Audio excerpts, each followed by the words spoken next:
जोहार सनाम आदिम संथाल को इन गिपी हांसदा सनाम दिसम हम गड़ी हुई गड़ी कटे इन पाठा से खोय लसड़ है जोहार तीन बुनियान जाने का अबुरेन अकोय दो मालती मुर्मू माय बेटी संथाल गिद्रे पठुआ को लहा से हारा बुरु चुलगी होडिंग मच्छा स्कूल को उना अतुर हर को बेरी एका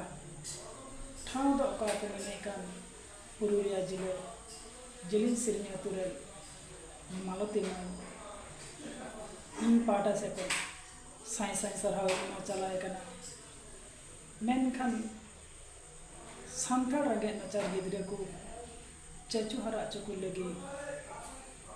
उनकन बिदु चंदन तकिन रूपते ओपेलकान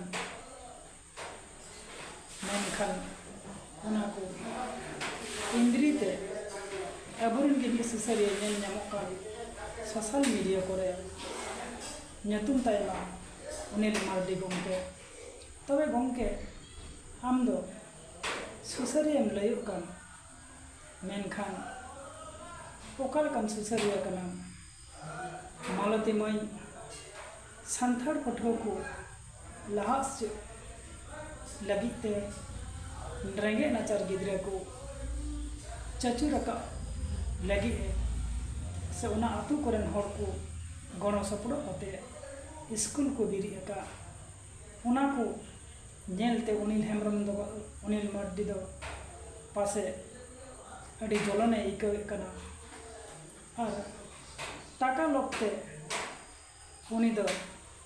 दोन बड़ा लगा इकवे कन खातिर ते मालती चेतान रे दो उनकना आरोपे लगाव का तबे गमके को उनी दो बन उपरुम किदी गया ओका लकान लालची होर कना मेनते मालती मुर्मू चेतान उनकन आरोपे लगाव का तबे गमके आमते इन पाटा से को अड़ी मारंग संदेश तेहन कना सारी के जदि आम सुसरिया कना गमके तबे आम का जाति परिसे नाम का माटी परिस उना दो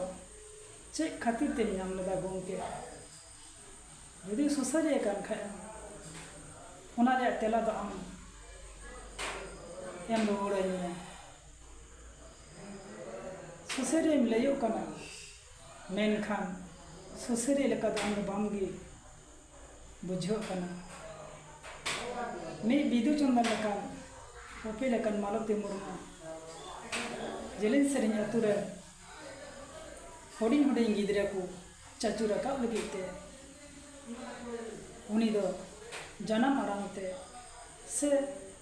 एटा लैंग्वेज कोते हिंदी बांग्लाते इंग्रेजीते और संथाली लिपि ओका दो ऑल चिकी हरफते ऑल पढ़ा एको ओना खातिर ते आम दो जलने बुझे कना तबे गमके आम सुसरिया कना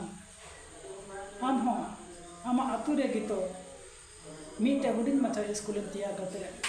गिद्रे को चचु रका को तबे ओना बंग कते उनी दो ओका टाका को एम चलाए कान पढ़ा लगिते से सिखनत एम लगिते गणो कान को जहाँ से खगी उना को टाका इंद्री देगे आम दो